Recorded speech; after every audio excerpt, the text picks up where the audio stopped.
Good morning children. पिछले video में हमने चैप्टर 2 लालच बुरी बला है शुरू की थी। अब आगे की कहानी समझेंगे। हमने सारे ऊँटों को खुर्जियों से लादा और वादे के अनुसार आधे आधे ऊँट बांटकर फिर उस तंग दर्रे से निकले जहाँ से होकर आए थे। अब बाबा अब्दुल्ला कहते हैं कि वो लोग जिस टीले में गए थे वो टीले से बाहर निकलकर आए और ऊँटों पर खुर्जियों से लादा खजाना डाले और वहाँ से बाहर निकल आए। बसरा और बगदाद के मार्ग पर पड़ने वाले मैदान में पहुंचकर मैं अपने 40 ऊँट लेकर बगदाद की ओर चला। अब बाबा अब्दुल्ला कहते हैं कि वो बसरा और बगदाद के मार्ग पर मैदान में पहुंचकर फिर वहां से वो अपने 40 ऊँट लेकर बगदाद की ओर चलते हैं और फ़कीर 40 ऊँट लेकर बसरे की ओर रवाना हुआ और फ़कीर भी अपने बसरे की ओर रवाना हुआ। मैं कुछ ही कदम चला था कि शैतान ने मेरे मन में लोभ भर दिया। अब बाबा अब्दुल्ला कहते हैं कि जब वो 40 ऊँट लेकर के चला तो उसके मन में लालच पैदा हो गया और फिर मैंने पीछे की ओर दौड़कर फ़कीर को आवाज़ दी। वह रुका तो मैंने कहा, साईं जी आप तो भगवान के भक्त हैं, आप इतना धन लेकर क्या करेंगे। अब बाबा अब्दुल्ला के मन में तो लालच आ गई थी तो उन्होंने फ़कीर से कहा कि साईं आप तो भगवान के भक्त हैं, आप इतना सारा धन लेकर क्या करेंगे। आपको तो इससे भगवान की आराधना में कठिनाई ही होगी। अगर आप बुरा न माने तो मैं आपके हिस्से में से 10 ऊँट ले लूं। अब बाबा अब्दुल्ला क्या कहते हैं फ़कीर से कि अपने हिस्से के 40 ऊँट में से उन्हें 10 ऊँट मांग लेता है। आप तो जानते ही हैं कि मेरे जैसे सांसारिक लोगों के लिए धन का महत्व होता है। बाबा अब्दुल्ला कहते हैं कि जो सांसारिक लोग होते हैं उनके लिए धन बहुत ही महत्वपूर्ण होता है। फ़कीर इस पर मुस्कुराया और बोला, अच्छा 10 ऊँट और ले जाओ। फ़कीर इस पर मुस्कुराकर बाबा अब्दुल्ला से कहते हैं कि ठीक है, ये 10 ऊँट ले जाओ। जब फ़कीर ने अपनी इच्छा से बगैर हिल्ला हुज्जत किए 10 ऊँट दे दिए। हिल्ला हुज्जत का मतलब होता है तर्क वितर्क करना। तो बाबा अब्दुल्ला से फ़कीर ने कोई बहस नहीं की, कोई तर्क वितर्क नहीं किया और उन्हें 10 ऊँट दे दिए। तो मुझे और लालच ने धर दबाया और मैंने सोचा कि इससे 10 ऊँट और ले लूँ। फिर बाबा अब्दुल्ला को और लालच बढ़ा और फ़कीर से उसने 10 ऊँट और मांग लिए। इससे तो कोई फ़र्क पड़ता नहीं है। अतएव मैं उसके पास फिर गया और बोला, साईं जी आप कहेंगे कि यह आदमी बार बार परेशान कर रहा है। बाबा अब्दुल्ला फ़कीर के पास बार बार जाता है और उनसे 10 ऊँट मांगता है। इससे वह कहता है कि आप तो समझेंगे कि मैं आपको परेशान कर रहा हूँ, लेकिन मैं सोचता हूँ कि आप जैसे संत महात्मा 30 ऊँटों को भी कैसे संभालेंगे।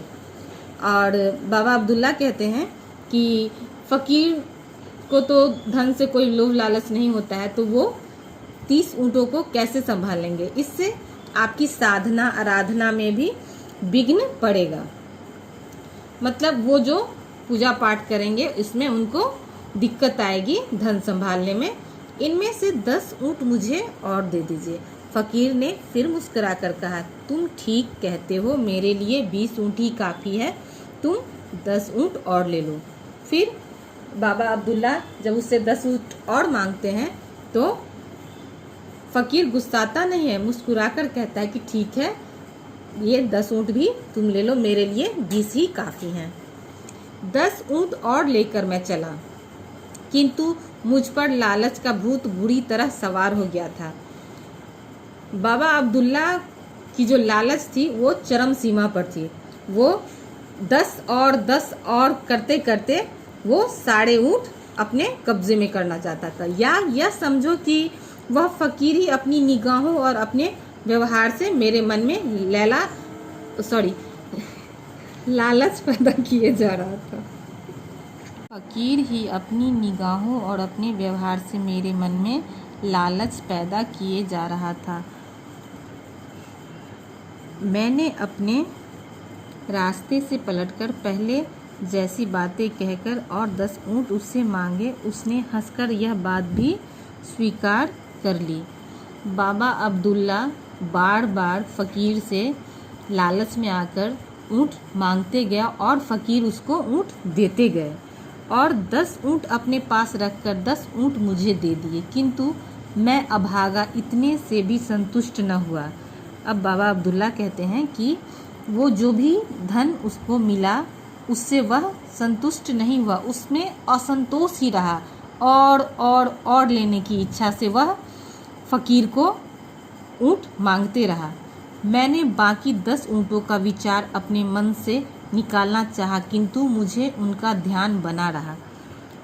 बाबा अब्दुल्ला फिर मन में सोचते हैं कि मैं नहीं मांगू ऊँट, लेकिन उसे लालच बना रहा। मैं रास्ते से लौटकर एक बार फिर उस फ़कीर के पास गया और बड़ी मिन्नतें करके बाकी के भी ऊँट उससे मांगे। वह हंसकर बोला, भाई तेरी तो नीयत ही नहीं भरती। अच्छा, यह बाकी 10 ऊँट भी ले जा, भगवान तेरा भला करेंगे। बाबा अब्दुल्ला को जब इतना लालच हो रहा था तो फ़कीर भी कह रहा था कि तेरी तो नीयत नहीं भरती, मतलब उसे धन पाकर संतोष नहीं मिल रहा है, इसीलिए जाओ, ये धन भी तुम ले जाओ और भगवान तुम्हारा भला ही करेंगे। ऐसा फ़कीर ने बाबा अब्दुल्ला से कहा। सारे ऊँट पाकर भी मन का खोट ना गया। मैंने उससे कहा, साईं जी, आपने इतनी कृपा की है तो वह मरहम की डिबिया भी दे दीजिए।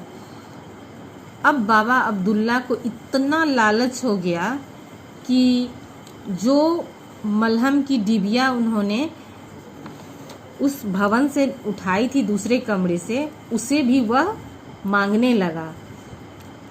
जो आपने जिन्नों के महल से उठाई थी, वह जिन के महल से लाए थे वो मलहम की डिबिया, उसने कहा मैं यह डिबिया नहीं दूंगा। फ़कीर ने डिबिया देने से इनकार कर दिया बाबा अब्दुल्ला को। अब मुझे उसका लालच और हुआ। बाबा अब्दुल्ला को उस डिबिया की और लालच बढ़ गई। मैं फ़कीर से उसे देने के लिए हुज्जत करने लगा। हुज्जत मतलब तर्क वितर्क, बहस करने लगा। मैंने मन में निश्चय कर लिया